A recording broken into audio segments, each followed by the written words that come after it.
दोस्तों अपनी कुर्सी की पेटी बांध लीजिए और अपने कमरे का दरवाज़ा बंद कर लीजिए, क्योंकि आज मैं जो कहानी आपको सुनाऊंगा वो आपके रोंगटे खड़े कर देगा।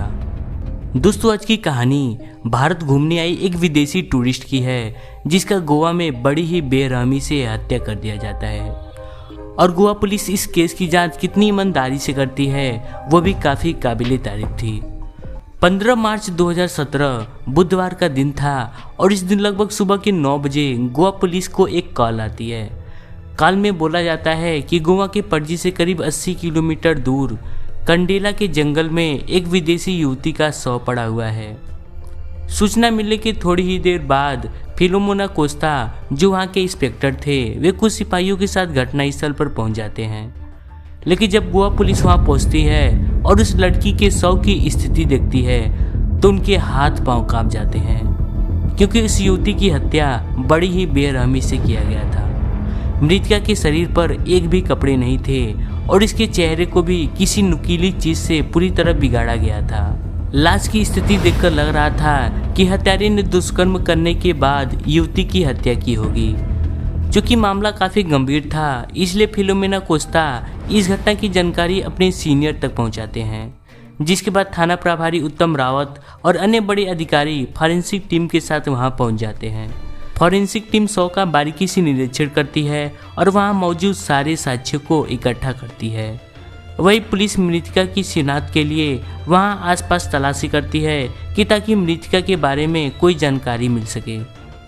काफ़ी खोजबीन के बाद भी पुलिस को वहाँ कोई आईडी कार्ड नहीं मिलता, लेकिन वहाँ एक बियर की टूटी हुई बोतल जरूर मिलती है, जिस पर खून के दाग लगे हुए थे, जिससे गोवा पुलिस अनुमान लगाती है कि हो न हो हत्यारा इसी बियर की बोतल से युवती का चेहरा बिगाड़ा होगा। खैर घटनास्थल की सारी कार्रवाई पूरी करने के बाद पुलिस लास्ट को पोस्टमार्टम के लिए गोवा के मेडिकल कॉलेज भिजवा देती है, जिसके बाद थाने आकर उस अज्ञात विदेशी युवती की हत्या का मामला दर्ज करती है और हत्यारे तक पहुंचने के बारे में विचार करने लगती है। लेकिन हत्यारे तक तभी पहुंचा जा सकता था जब तक कि उस युवती के बारे में कुछ पता चलता। वही युवती की लाश का पोस्टमार्टम 2 डॉक्टरों द्वारा किया गया। पहले तो पुलिस का अनुमान था कि मृतका की हत्या और उसके साथ की गई जबरदस्ती में 1 से अधिक लोग शामिल रहे होंगे, लेकिन पोस्टमार्टम रिपोर्ट पुलिस के इस अनुमान को गलत साबित कर देती है। पोस्टमार्टम रिपोर्ट का कहना था कि युवती के साथ दुष्कर्म और हत्या किसी एक ही आदमी ने की है। चूंकि यह मामला एक विदेशी टूरिस्ट का था, इसलिए गोवा पुलिस न कि इस मामले को गंभीरता से लेती है, बल्कि जांच में भी काफ़ी तेजी से जुट जाती है। हत्यारे की जल्द से जल्द गिरफ्तारी के लिए गोवा के बड़े बड़े पुलिस अधिकारियों को भी हस्तक्षेप करना पड़ता है और एक मीटिंग रखी जाती है, जिसमें जांच की रूपरेखा तैयार करके उस विदेशी युवती की पहचान करने के लिए पुलिस की कई टीमें बनाई जाती हैं, जिन्हें गोवा के आसपास के इलाकों में फैला दिया जाता है। और संयोग से युवती के बारे में पता चलने में ज़्यादा देर नहीं लगी। गोवा पुलिस की एक टीम जब समुद्र किनारे घूम रहे विदेशी टूरिस्ट को लाश की फोटो दिखाई तो उसके कलाई पर बनी टैटू को देखकर उसके दोस्तों ने उसकी पहचान डेनियल मैकलागलिन के रूप में कर दी। और वहाँ से पता चलता है कि डेनियल आयरलैंड की रहने वाली थी और वो वहाँ से गोवा होली का त्यौहार मनाने आई थी और हम लोग खुद 18 घंटों से उसे ढूंढ रहे हैं। डेनियल की हत्या हो चुकी है, ये बात जब पुलिस उसके दोस्तों से बताती है तो भी काफ़ी परेशान हो जाते हैं। और जैसे ही यह खबर पब्लिक में आई कि गोवा में एक विदेशी टूरिस्ट की हत्या हो गई है, उसके थोड़ी ही देर बाद थाने के बाहर विदेशी टूरिस्ट का जमावड़ा लग गया और इस भीड़ में विदेशी पत्रकार भी शामिल थे। सभी टूरिस्ट के अंदर प्रशासन को लेकर सिर्फ गुस्सा भरा हुआ था। विदेशी टूरिस्ट की नाराजगी को देखते हुए पुलिस उनको आश्वासन देती है कि वे जल्द से जल्द हत्यारे को गिरफ्तार कर लेंगे। जिसके बाद टूरिस्ट मोमबत्ती और फूलों का गुलदस्ता लेकर डेनियल को श्रद्धांजलि देने चले जाते हैं। अब तक पुलिस को डेनियल की सारी जानकारी मिल चुकी थी और गोवा पुलिस ने उसकी हत्या की जानकारी उसके घर वालों को दे दी। सूचना मिलते ही उसके घर वाले गोवा आ गए और उसकी शिनाख्त कर दी। डेनियल के घर वालों के आने के बाद गोवा पुलिस पर हत्यारे की गिरफ्तारी का दबाव और ज़्यादा बढ़ गया था। पुलिस का मानना था कि डेनियल की हत्या किसी अपराधी प्रवृत्ति के ही युवक ने की होगी, इसलिए पुलिस गोवा में मौजूद ऐसे युवकों के बारे में पता लगाना शुरू कर दी। गोवा पुलिस ऐसे कई युवकों को थाने बुलाकर पूछताछ भी की, लेकिन इसका कोई नतीजा नहीं निकला। समय बीतता जा रहा था और बड़े अधिकारी इंस्पेक्टर फिलोमेना कोस्टा पर लगातार दबाव बना रहे थे। फिलोमेना कोस्टा को जब इसमें कोई सफलता नहीं मिली, तब उन्होंने इसकी जांच दूसरे एंगल से शुरू की। उन्होंने अपने मुखबिरों की मदद से उन युवकों के बारे में पता लगाने लगे जिनकी गतिविधियां विदेशी टूरिस्ट के साथ लगी हो। काफ़ी खोजबीन और काफ़ी कोशिश के बाद भी पुलिस को यहाँ भी नाकामयाबी ही हासिल हुई। गोवा पुलिस का विश्वास खुद से टूट रहा था, लेकिन फिर भी पुलिस हार नहीं मानती है। काफ़ी सोच विचार करने के बाद पुलिस ने सोचा कि गोवा के समुद्र किनारे बनी पबों और रेस्टोरेंटों में लगी हुई सीसीटीवी कैमरों को एक बार देखा जाए, हो न हो वहाँ कोई सबूत हाथ लग जाए। जिसके बाद गोवा पुलिस वहाँ के पबों और रेस्टोरेंटों की सीसीटीवी फुटेज खंगालती है और आखिरकार पुलिस की यह तकनीक सफल हो गई। उन्हें एक फुटेज मिली जिसमें डेनियल एक युवक के साथ जाती हुई दिखाई दे रही थी, और जो युवक डेनियल के साथ चल रहा था उसे फिलोमेना कोस्टा पहचान रहे थे। उसका नाम विकट भगत था और वो गोवा का एक शातिर अपराधी था।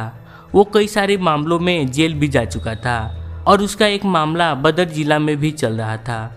चूँकि विकट भगत एक शातिर अपराधी था, इसलिए पुलिस को उस तक पहुंचने में ज़्यादा परेशानी नहीं हुई। उसे कुछ ही घंटों के अंदर गिरफ्तार कर लिया गया। अगर पुलिस वहां तक समय से नहीं पहुंचती तो वह मुंबई भागने की फिराक में था। खैर, पुलिस विकट को गिरफ्तार करने के बाद थाने लाती है और उससे पूछताछ शुरू करती है। पुलिस के पूछताछ में विकट भगत डेनियल की हत्या का जुर्म आसानी से स्वीकार कर लेता है और हत्या के पीछे की जो कहानी सामने आती है वो काफ़ी हैरान कर देने वाली थी। 23 वर्षीय विकट भगत गोवा पणजी के काणकोट थाना का रहने वाला था। बचपन से ही उसकी घर की आर्थिक स्थिति ठीक नहीं थी, जिस वजह से वह ज़्यादा पढ़ लिख भी नहीं पाया। पिता के भी पास बस थोड़ी सी ही ज़मीन थी, जिस पर वे खेती करके किसी तरह परिवार को पाल रहे थे। जिम्मेदारियों को निभाने के चक्कर में वह बड़े बेटे पर ज़्यादा ध्यान ही नहीं दे सके, जिस वजह से वह आवारा ही नहीं बल्कि अपराधी बन गया। आवारा दोस्तों के साथ रहने की वजह से वह 13 साल की ही उम्र में अपराध की राह पर चल पड़ा था। अपने आवारा दोस्तों के साथ वह पूरा दिन गोवा और काणकोट के समुद्री किनारों पर घूमता रहता और विदेशी टूरिस्ट की पसंद की चीज़ें यानी चरस, गांजा और कोकेन जैसी मादक और नशीली पदार्थ उपलब्ध कराता। ऐसे में मौका मिलने पर वह कभी कभी विदेशी टूरिस्ट का सामान भी गायब कर देता और उस सामान को बेचकर अपने दोस्तों के साथ मौज मजा करता। जैसे उसकी उम्र बढ़ती गई वैसे वैसे वह और शातिर होता गया। विकट पढ़ा लिखा भले ही कम था, लेकिन गोवा के माहौल में रहने की वजह से वह अंग्रेजी अच्छी खासी बोल लेता था। विकट 18 साल का होते होते एक शातिर अपराधी बन चुका था। अब वह बड़ी ही आसानी से गोवा आने वाले विदेशी टूरिस्ट के बीच अपनी जगह बना लेता और अपनी बातों से उनका विश्वास जीत लेता और बाद में मौका मिलते ही उनसे विश्वासघात करने से नहीं चूकता। मार्च 2014 में पहली बार गोवा पुलिस ने उसे तब गिरफ्तार किया था जब वह किसी विदेशी टूरिस्ट के सामान पर हाथ साफ कर रहा था। पुलिस पूछताछ में उसने पिछले 20 अपराध स्वीकार किए जो उसने टूरिस्ट के साथ किए थे, लेकिन ठोस सबूत न होने की वजह से वह अदालत से जल्दी ही बरी हो गया। 28 वर्षीय डेनियल और विकट भगत की पहली मुलाकात नवंबर 2015 में गोवा में हुई थी, जब वह अपने दोस्तों के साथ गोवा घूमने के लिए आई थी। उस समय विकट गाइड बनकर न कि उसे गोवा घुमाया बल्कि उसकी हर तरह से मदद भी किया और यही वजह था कि डेनियल की विकट से गहरी दोस्ती हो गई थी। जब तक डेनियल गोवा में रही, विकट उसकी सेवा में लगा रहा। अपने सेवा भाव से उसने डेनियल को कुछ इस तरह प्रभावित किया कि वह अपने देश लौटकर भी उसे भुला नहीं सकी। खूबसूरत डेनियल आयरलैंड की रहने वाली थी और वहाँ वह एक बार में काम करती थी। जितनी वह तन की गोरी थी उतनी ही वह मन की सुंदर भी थी। डेनियल को गरीबों के प्रति काफ़ी लगाव था, उसे गरीबों का दुख देखा नहीं जाता था और यही वजह था कि वह अपनी कमाई का एक हिस्सा गरीबों में दान कर देती थी। और ये सब बातें मुझे आयरलैंड के अखबारों से पता चली है। खैर, भारत घूमकर डेनियल अपने देश तो लौट गई, लेकिन उसका दिल गोवा में ही रह गया था। वह आयरलैंड पहुंचकर भी गोवा के आकर्षक दृश्यों और समुद्री किनारों को नहीं भूल पाई थी। इसके अलावा विकट भी उसका गहरा दोस्त बन गया था और दोनों फेसबुक और व्हाट्सएप पर घंटों चैटिंग करते थे। 3 फरवरी 2017 को डेनियल एक बार फिर टूरिस्ट वीज़ा पर अपने दोस्तों के साथ गोवा आई। गोवा आने की सूचना उसने विकट को पहले से ही दे दी थी, इसलिए उसके गोवा पहुंचते ही विकट उससे मिलने के लिए पहुंच गया। उसके आने से उस समय विकट काफ़ी खुश था, जिसके बाद दोनों गोवा की कई रंगीन पार्टियों में भी शामिल हुए। डेनियल विकट के साथ घंटों घूमती फिरती और बातें करती, और इस चीज़ का विकट ने कुछ अलग ही अर्थ निकाल दिया। उसे लगा कि डेनियल उसे प्यार करने लगी है। उसका सोचना था कि विदेशी लड़कियां दिल फेंक और खुले विचारों की होती है, वे किसी के साथ सोने में परहेज नहीं करती, और विकट ने डेनियल को भी इसी तरीके का समझा, जबकि डेनियल ऐसी प्रवृत्ति की नहीं थी। फिर भी विकट मन की मुरादों को पूरा करने के लिए डेनियल के पीछे पड़ गया, लेकिन वह डेनियल को कुछ कह पाता उससे पहले ही होली का त्यौहार आ गया। डेनियल ने भी अपने दोस्तों के साथ खूब होली खेली और उसने थोड़ी भांग भी पी रखी थी। डेनियल होली खेलने के बाद अपने शरीर पर लगे रंग को समुद्र के पानी से साफ कर रही थी, और उसी समय विकट अपने 4-5 आवारा दोस्तों के साथ उधर ही पहुंच गया। उस समय डेनियल ऐसे कपड़ों में थी कि विकट की नज़र उसकी देह पर जाकर चिपक गई। डेनियल को उस स्थिति में देखकर विकट के हवस की आग जाग उठी, जिसके बाद उसने अपने दोस्तों को वहां से भेजकर खुद डेनियल के पास पहुंच गया। विकट को देखकर डेनियल भी पानी से बाहर आ गई, लेकिन उसके बालों से अभी भी पानी टपक रहा था, साथ ही उसके कपड़े भी भीगकर उसके शरीर से चिपक गए थे, जो विकट के मन में दबी हुई वासना को भड़का रहे थे। पानी से बाहर आने के बाद डेनियल विकट से बातें करते हुए समुद्र के किनारे धूप में टहलती रही। विकट के मन में क्या चल रहा था, डेनियल को इसका आभास तक नहीं हुआ। जब उसके कपड़े सूख गए तो वह विकट के साथ जाकर एक रेस्टोरेंट में बैठ गई, और वहां खाना खाते हुए वह विकट से बातें करती रही। बातें करते हुए विकट ने डेनियल को एक नई जगह दिखाने की बात कही, जिसके बाद वह उसके साथ चलने को राजी भी हो गई। और जो मैंने आपको सीसीटीवी वीडियो दिखाया था वह इसी समय का था, जब दोनों रेस्टोरेंट से बाहर जा रहे थे।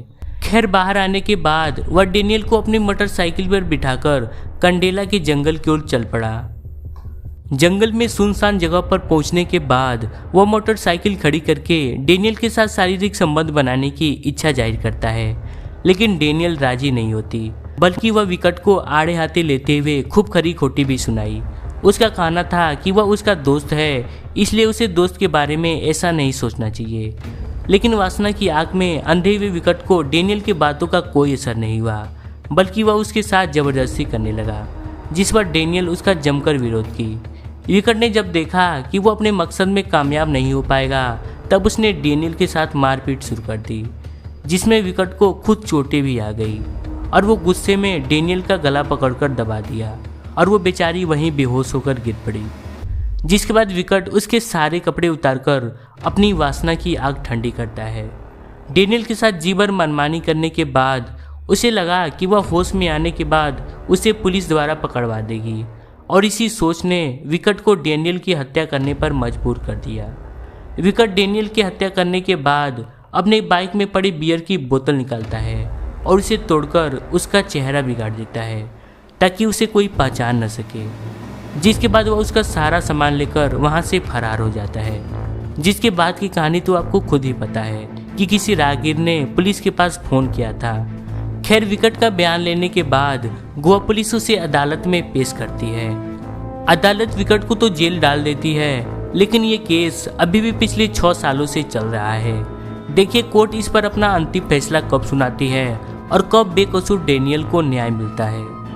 इस वीडियो को लेकर दोस्तों आपकी क्या राय है, हमें कमेंट करके जरूर बताइएगा, और कोई आपका सवाल रह गया हो तो कमेंट जरूर करिएगा, मैं आपको रिप्लाई करने की पूरी कोशिश करूँगा। तब तक के लिए बाय बाय, मैं फिर मिलूँगा ऐसे ही किसी नई वीडियो के साथ।